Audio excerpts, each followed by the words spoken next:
Página 142.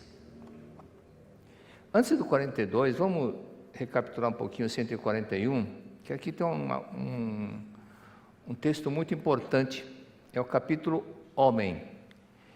E diz aqui o mestre Taniguchi, página 141, capítulo 4. Hoje vamos estudar o capítulo intitulado Homem, da Sutra Sagrada Chuva de Néctar da Verdade. Este capítulo, além de ser o mais longo, vem no fim porque é o mais importante e constitui o desfecho desta sutra. Mais importante porque ele transmite exatamente a verdade de quem somos nós, quem é você.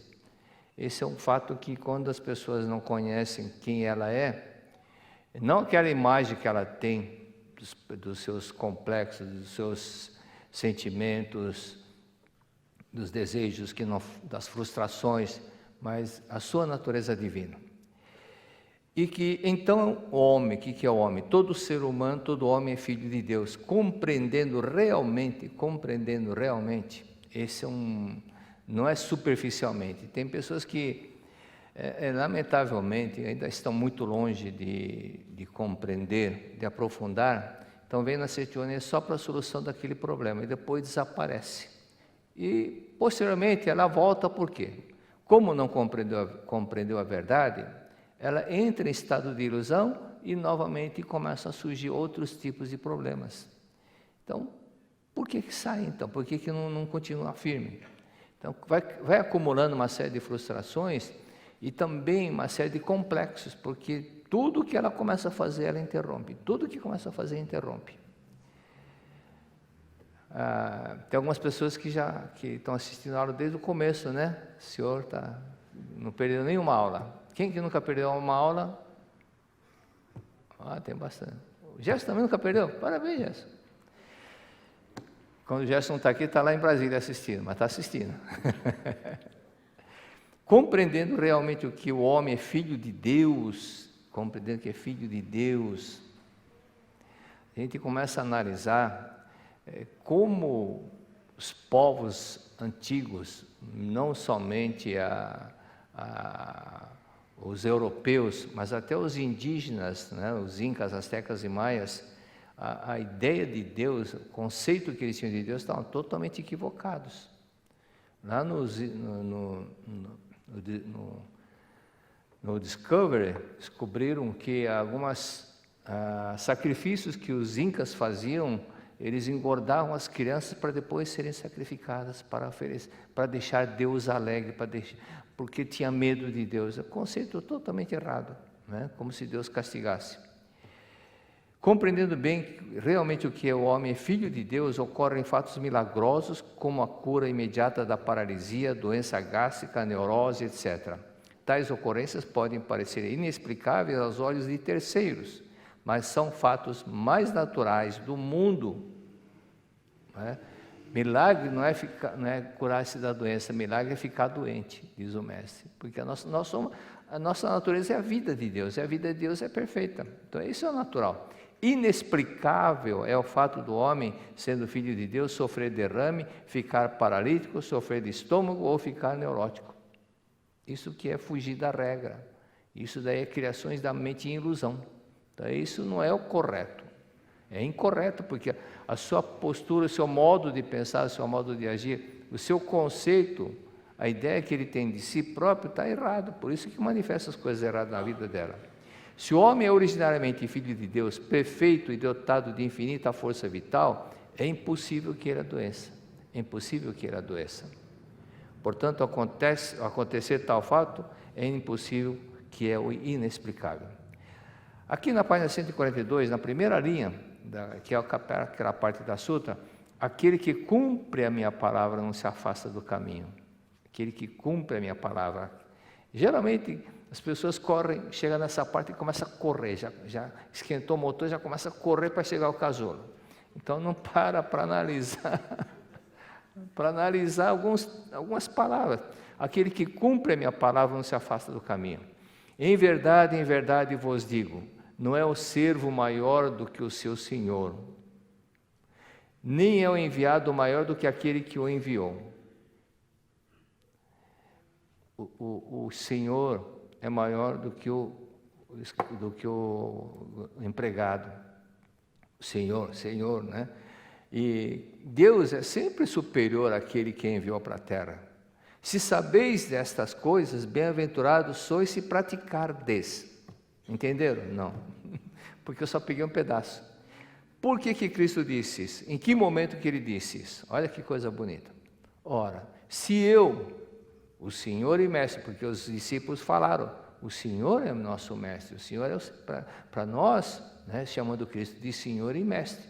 Então Ele disse, se eu, o Senhor e Mestre de vocês, eu lavei seus pés, também vós, falando para os discípulos, deveis lavar os pés uns dos outros. Por que vocês, entre vocês, viu, João, Tiago, Pedro, não lavam os pés um do outro? Porque eu vos dei o exemplo, eu dei o exemplo para vocês, para que, como eu fiz, vocês também façam entre vocês. Mas fizeram? Não tem nenhum texto dos evangelhos que fala que um discípulo lavou o pé do outro. Mas por que não lavaram? Aquela sexta norma, o ego, né? Ciumeira de um com o outro. O ato de lavar os pés dos discípulos significa humildade. Cristo se ajoelhou para lavar os pés dos discípulos. Então ele teve essa humildade. O bambu, quanto mais alto cresce, mais baixo se curva. Né? São detalhes que nós temos que aprender. Por isso que eu pensei que era só os japoneses, porque a palavra eu, uma vez eu ouvi do japonês dizer que a palavra eu é possível escrever de 16 formas diferentes. Por que eu pode ser escrito de 16 formas diferentes? Porque não é só japonês que eu ouvi uma entrevista de um chinês, é a mesma coisa, falou, nós procuramos evitar de falar de nós, ou seja, procuramos sempre baixar o ego, né? Nunca enaltecer o nosso eu, mas anular o ego. E por esse motivo que eles são muito modestos. Meu pai que dizia sempre, repetia isso. No Japão o pessoal fica lá, cozinha muito bem, fica 5, 6 horas na cozinha, quando vem a visita fala, não está gostoso, mas coma. Ele falou, no Brasil é o contrário. Coma que está gostoso. De um lado é marketing muito bom que nós sabemos fazer, não é verdade? No Sermão da Montanha, Cristo disse, bem-aventurados os pobres de espírito, porque deles é o reino dos céus. Esse pobre de espírito não é o mesmo da conotação de hoje. Bem-aventurados as pessoas que têm um espírito pobre de orgulho, né? Que tem humildade. Espírito pobre de orgulho, que não tem arrogância, que não tem ego. E que saibam, né? As pessoas que têm muito ego precisam tomar muito cuidado. Muitas pessoas sofrem do câncer, fígado, útero, próstata, porque o ego é forte e não sabem perdoar. Preferem dar valor ao ego e, no fim, morrem cedo. Morrem porque aquele sentimento nefasto de ódio, de ressentimento, as células passam, a célula obedece, os nossos 75 trilhões de células obedecem o nosso pensamento, o nosso sentimento. Quando nós estamos em paz com tudo, as células também estão alegres, felizes. Quando nós estamos rindo, as células também riem. Quando nós ficamos tristes, a célula também fica triste. Se a pessoa sofre de câncer, é porque ela está agindo como uma célula cancerosa. Ela está se isolando de alguém. Está ressentida e fica isolando. E as células obedecem, também se isolam de outras células. Essas que se isolam de outras células são células cancerosas. Não é aquele caso que acho que eu já contei, daquele senhor de São Bernardo, argentino. Ele, depois da aula, me disse, professor, que tempo que eu dava? As aulas começavam às 7h15 e terminavam 21h15. Começava às 19h15 e terminava às 21h15. Aí ele disse, minha irmã está para ter a perna amputada. E 5 médicos examinaram e todos eles foram unânimes. 95% de certeza que vai ter que cortar a perna dela esquerda. Então eu disse, sua irmã tem problema com seu pai, ela não aceita o seu pai. Ele falou, mas é isso mesmo, ela não aceita. Ora, o que simboliza a perna? Pais antepassados. Se a perna está para ser amputada, o que significa? Quer que o pai saia da vida dela. É isso. Eu falei, então, naquele tempo não tinha e-mail, não tinha, nem fax não existiam, né? Então ele mandou a carta para ela, dizendo, começa a praticar a oração do perdão, aceita papai, perdoe papai, e pratique tantas as vezes, aquilo que eu mencionei, falei para ele, transmiti a ela, ele transmitiu e ela ficou curada.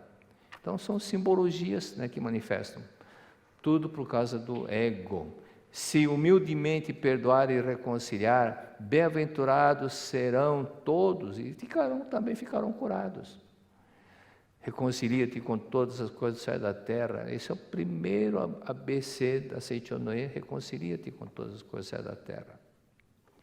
Isso, quando na época da guerra, em que lá nos Estados Unidos, já, o Brasil também aconteceu, porque o Japão, Itália e a Alemanha fazia parte do eixo, né, que era contra os demais.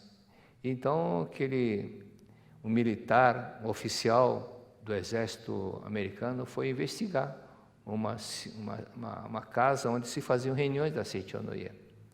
E uma japonesa falou, não, Seichonoye não tem nada, não é contra, não. E mostrou, a base está aqui, mostrou a sutra. E esse oficial levou um Nisei, filho de japonês, para ser intérprete com essa senhora. Aí ela deu a sutra, mostrou a sutra, e esse sargento, era sargento, começou a ler pedaços da sutra e traduzir para o oficial. Leu a sutra e traduziu para o oficial. Demorou mais ou menos 1 hora e pouco para traduzindo.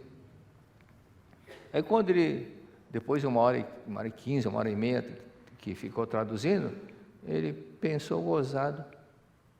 Não deu vontade de ir no sanitário. A cada 15 minutos ele tinha a bexiga, a urina solta. A cada 15 minutos, cada 10 minutos ele precisava ir no banheiro.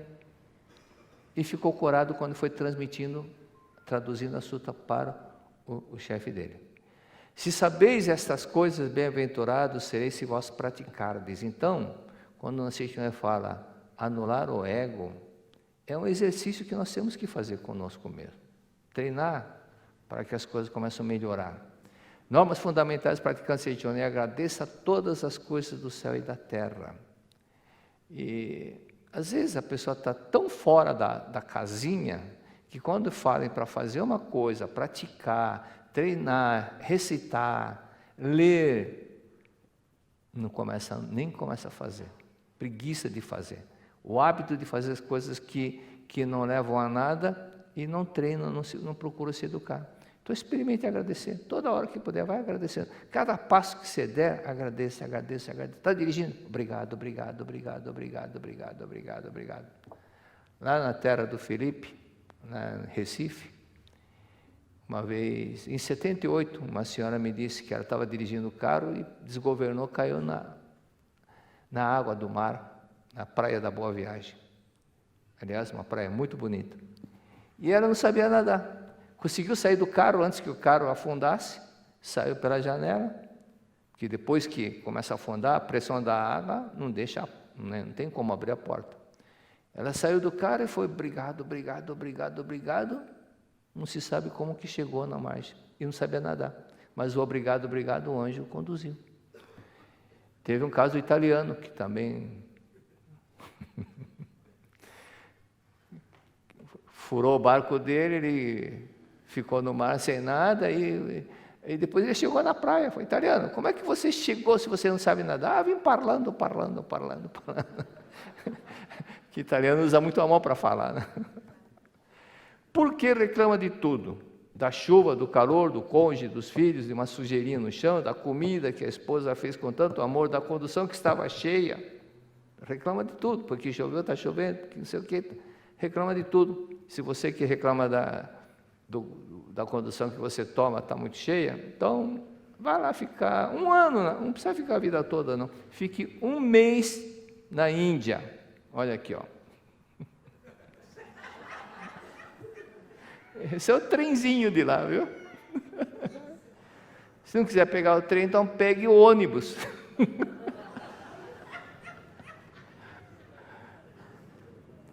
Ainda tem que agradecer quem conseguiu segurar uma barra lá, né? E a população é acima de 1 bilhão. Então não tem. Olha, o ônibus está quase tombando. E não tem como. Ó, todo mundo quer ir para casa. Então nós temos que agradecer muito. Ensinai a eles a imagem verdadeira da vida. Onde é que está escrito isso? Na Sutra, né? Ensinai quem? Nossos antepassados. Ou seja, transmita a verdade, que a verdade liberta. Aqueles antepassados que estão sofrendo, ao ouvirem a verdade que está na Sutra Sagrada, eles vão se libertar. Então nós temos a faca e o queijo na mão. E vamos negar isso para os antepassados? Ter preguiça de ler para eles? Na realidade, nós temos que agradecer a oportunidade que nós temos de ler a Sutra Sagrada, que cada vez que nós estivermos lendo, mais as palavras vão ficando registradas no nosso subconsciente. Por esse motivo que as pessoas que têm sérios problemas, ao tomar a decisão de ler 1000 vezes a Sutra Sagrada, o problema desaparece. O problema desaparece. Muitos e muitos relatos assim. É bem-aventurado aquele que ora para eles todos diariamente. E de ser atencioso para com todas as pessoas, coisas e fatos. Atencioso. Em espanhol diz assim, se atento. Se atento. Ele não fala atencioso, ele fala atento. Com todas as pessoas, coisas e hechos. Isso é cumprimentar? Olha aquela que está com a faixa na cabeça. Não faça isso. Quando cumprimentar, olhe na pessoa e não fique assim. Isso é falta de respeito. Então é melhor nem cumprimentar. Faz assim que é melhor. Tem gente que está conversando, tudo bem, está cumprimentando aqui, mas está olhando para o outro. Isso é horrível, não é verdade? Quem não é atencioso para com todas as pessoas, sempre será tratado friamente por alguém. Eu coloquei a colega da faculdade. Quando na faculdade, sentado do meu lado esquerdo, era um colega que a gente só se encontrava na faculdade mesmo. Mas ele era muito atencioso. Nunca vi uma pessoa tão atenciosa igual aquele rapaz. Ele, um por um, ele olhava, sorria, ele usava um óculos fundo de garrafa. Tudo bem, boa noite. Um por um. Então, era super querido, mas super querido. E tanto assim que depois soube que ele faleceu, mas todos os anos eu coloco o nome dele. Mas não tinha certeza, não sei, acho que já contei isso, mas não tinha certeza se o nome dele estava correto ou não. Mas eu fui fazendo, que vale a intenção. Olha, depois de 8 ou 10 anos colocando o nome dele, todos os anos, no Santuário Rosa, ela estava em Ibiúna, estava saindo do refeitório, uma mulher, naquele monte de gente, o senhor conhece o Mazzucato? Conheço esse rapaz, eu não esqueço nunca, por ser tão atencioso, tão amoroso como ele era para todas as pessoas. Ele está dizendo que o nome dele está correto. Então, através de uma outra pessoa, ele dá uma mensagem, avisa lá, meu amigo, que o meu nome está correto. O renomado pastor e escritor norte-americano James MacDonald, de Harvest Bible Chapel, se fez de mendigo. Ele se fingiu de mendigo para avaliar a maneira como os membros da própria igreja o tratariam. Então ele fez um disfarce de mendigo. Um carrinho, ficou lá na calçada, pedindo esmola. James filmou tudo com auxílio de outra pessoa à distância. Empurrando o carrinho no supermercado, ele ficou sentado na calçada em frente ao templo da própria igreja que ele liderava, não sendo reconhecido por ninguém. No vídeo é possível perceber que muitos passavam direto, como se não houvesse ninguém ali. Várias pessoas, no entanto, notaram o mendigo na calçada da igreja e o convidaram para entrar, tomar água, oferecendo café, atenção e orações.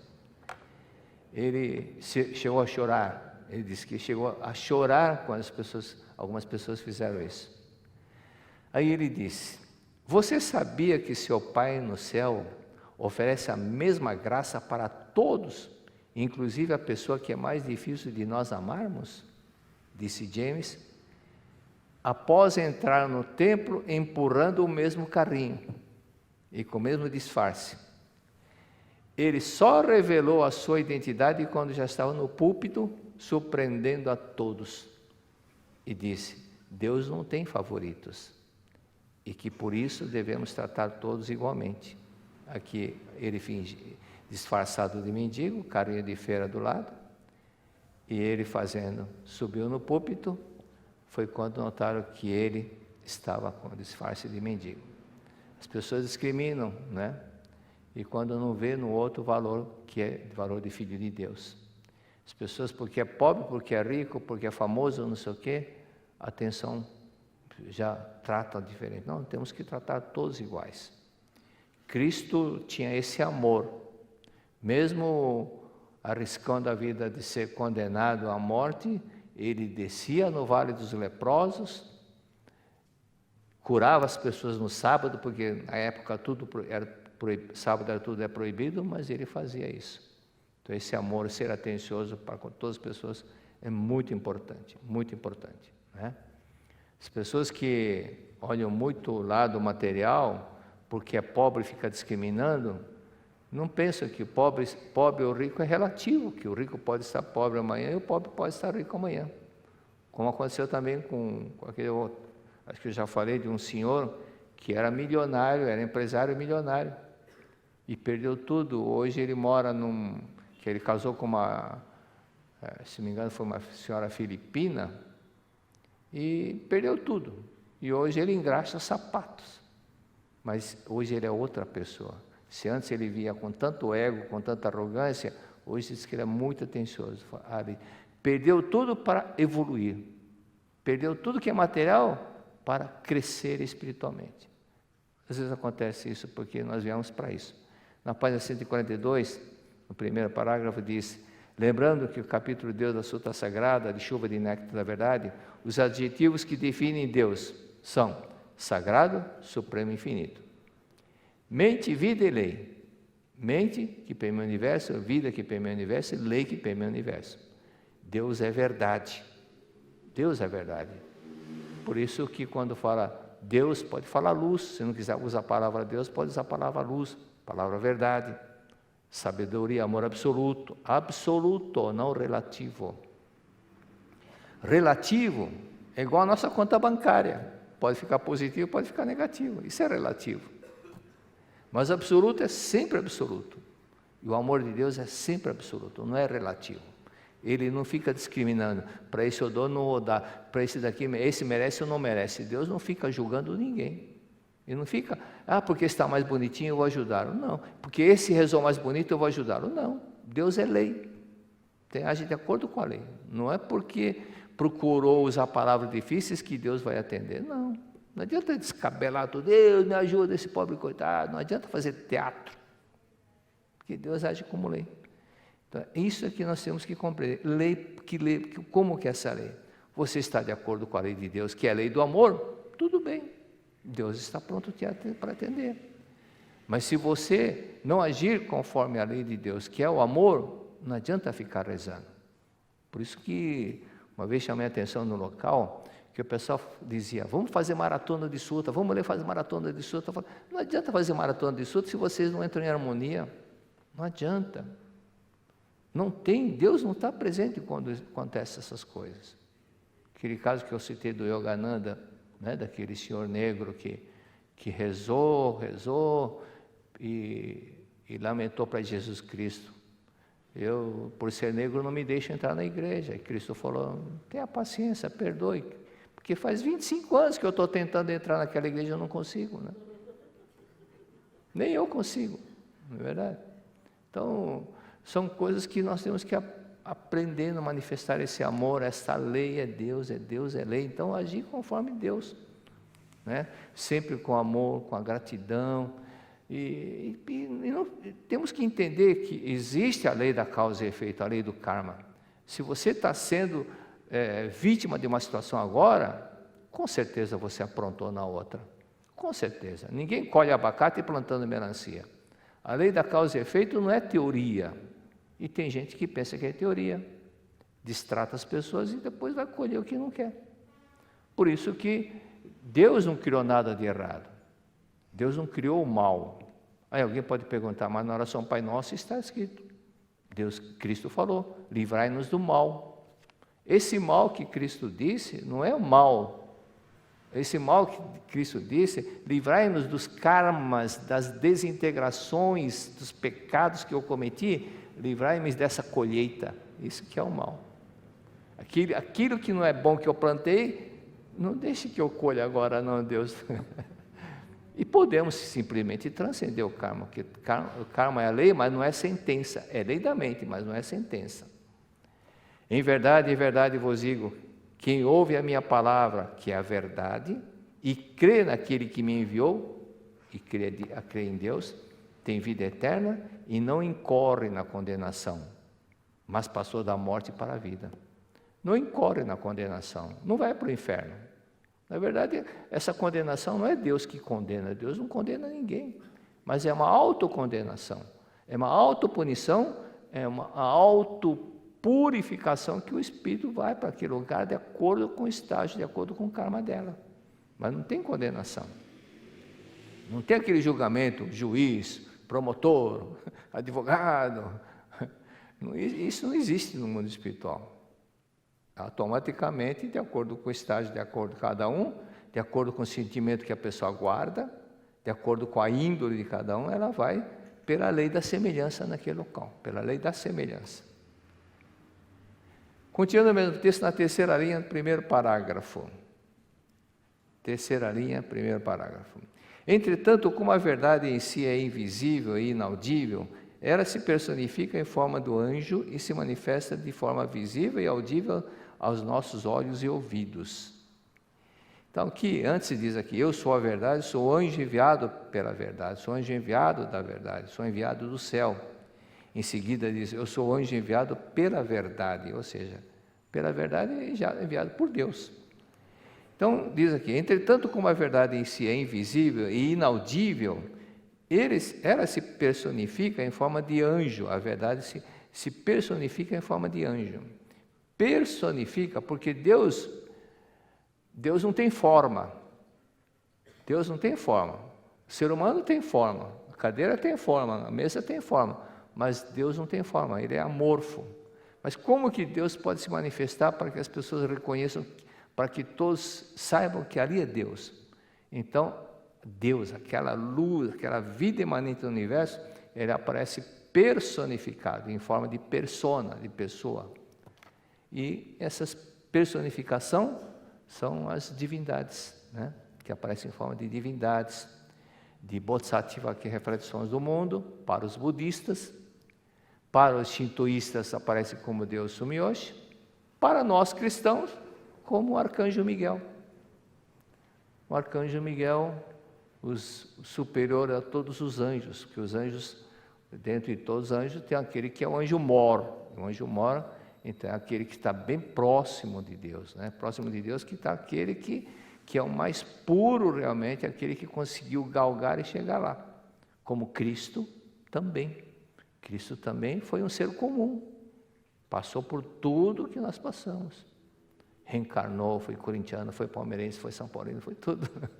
Foi chegando, evoluindo, anulando o ego, manifestando muito amor ao próximo. Então, totalmente manifestação do próprio Deus.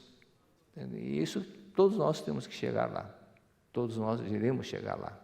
Mesmo que demore 500 mil anos, temos que chegar lá. Que é o princípio da vida, é a evolução.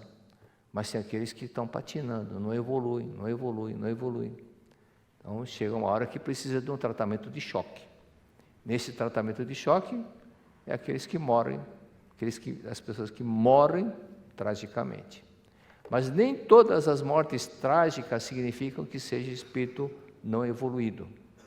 Tem espírito muito evoluído que escolhe também vir deixar o corpo de uma forma trágica, como aconteceu o Gandhi, como aconteceu o próprio Cristo, crucificação. Mas é outra, aí é diferente, aí já é uma parte de uma autodecisão deles. De que modo a verdade se personifica ante nós? De que forma? Numa escritura budista consta quando as pessoas pensam em Buda, aparece, essa pessoa pensa em Buda, aparece personificado. É isso que eu estou falando, que eu disse agora. Deixa uma outra coisa, avançar um pouquinho. Pedi e dar-se-vos-á, buscai e achareis, batei e abrir-se-vos-á, pois todo aquele que pede recebe, quem busca acha, quem bate abrir-se-vos-á. Vai abrir a porta, bata que Deus vai te atender. E que caso que desespero, um exemplo que está na mente de todo mundo, aquele caso do André Luiz, quando ele falou, Deus, chamou por Deus e vieram 3 homens e socorreram, tiraram lá do purgatório e levaram para o céu. Mas por outro lado, foi rápido, por quê? Porque ele tinha crédito, porque ele plantou muita coisa boa, porque ele ajudou muita gente, né? Que ele ajudou mais de 500 pessoas na Terra quando era médico, dando consultas gratuitamente porque eram pessoas pobres. Deus e amor está sempre pronto para salvar e nunca castigar. Deixa eu passar aqui, depois na semana que vem eu vou voltar aqui, porque eu queria falar sobre outro caso aqui. Irena Sandler. Oscar Schindler, assistiram o filme A Lista de Schindler? Quem não assistiu, assista, tá? Então, aqui falo que Schindler salvou muita gente, mas Irena Sandler também era uma heroína desconhecida, fora da Polônia, e apenas reconhecida no seu país por alguns historiadores, já que os anos do obscurantismo comunista apagaram a sua façanha do livro da história. Então, ela nunca contou a ninguém, mas ela é uma história que começou de uma pessoa de Kansas, dos Estados Unidos, para contar a história muito bonita dela ter salvado 2.500 crianças. Acontece que ela era enfermeira, e como enfermeira, ela arriscou a vida, trabalhava no Departamento de Bem Social da Varsóvia e cuidava das salas de jantar comunitárias da cidade. E em 1942, os nazistas criaram um gueto. Gueto é um bairro somente de pessoas de outras etnias. Então, gueto somente de judeus. E ali, todo mundo que ia para campo de concentração, judeus que iam para lá, eram mortos. Ela sabia que aquelas crianças que estavam indo para o gueto também iam ser mortos. Então, ela começou a fazer uma série de coisas para livrar aquelas crianças de lá. Então, dizia que ela estava com tifo. E aí os alemães foram liberando, mas só que ela foi fazendo com que essas crianças saíssem lá da Polônia. Então, olha a foto como está, a foto que está aqui embaixo, está vendo? As crianças, tudo mal vestidas, eram pessoas muito bem vestidas, ricas, mas ficaram esfarrapados, famintos nessa situação aqui que nós estamos vendo aqui. Então, ela teve que conversar com as mães, avós, mas elas não queriam liberar os filhos, os netos. Mas você garante que eles vão viver? Falou, olha, não posso garantir, mas eu vou tentar fazer de tudo. E tirou do campo de extermínio, inventando a história de que estava com tifo. Mas ela foi fazendo isso, arriscando, foi criando o arquivo, foi guardando o nome dos arquivos para que depois essas crianças pudessem ter um nome, porque ela foi falsificando algumas coisas com nomes diferentes, para que depois cada um pudesse reconhecer tudo, e foi guardando na árvore, foi guardando todo lugar que é escondido para esconder dos nazistas. Mas foi descoberta, foi torturada, foi torturada que a ponto de quebrarem a perna dela, muitas coisas, brutalmente judiada, né? E nas últimas horas, quebraram os pés e as pernas, além de sofrer inúmeras torturas, mas ninguém conseguiu evitar. Foi condenada à morte, mas a pessoa que era a favor dela chegou para o guarda, olha, dá um jeitinho aí, o guarda fingiu que lhe deixou escapar, e ela escapou da morte, da condenação da morte. Então, o vírus conserva essas 2.500 anotações. E os meninos só sabiam que era o apelido dela, que era Jolanta, mas não sabiam. Mas quando mostraram a foto dela, que depois que ela estava viva, que todos eles queriam conhecê-la. Então, aqui já é uma das pessoas que foram salvas pela Irena, tá? E aqui outra pessoa. Seu pai era médico e faleceu quando era pequena.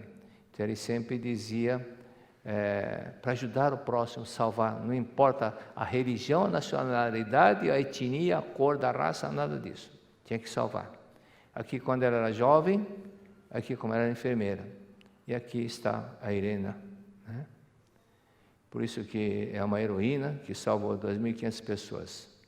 Então ela dizia, não se plantam sementes de comida, plantam-se sementes de bondade. Trate de fazer um círculo de bondade, estes o rodearão e farão crescer mais e mais, né? Acabou o tempo, obrigado. Devido ao tempo, hoje não vamos fazer oração de encerramento, vamos fazer todos juntos a oração pela paz mundial? Vamos lá. O infinito amor de Deus flui para o meu interior e em mim resplandece a luz espiritual de amor.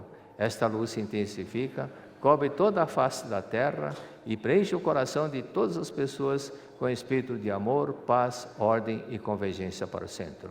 O infinito amor de Deus flui para o meu interior e em mim resplandece a luz espiritual de amor. Esta luz se intensifica, cobre toda a face da terra e preenche o coração de todas as pessoas com espírito de amor, paz, ordem e convergência para o centro. Muito obrigado a todos.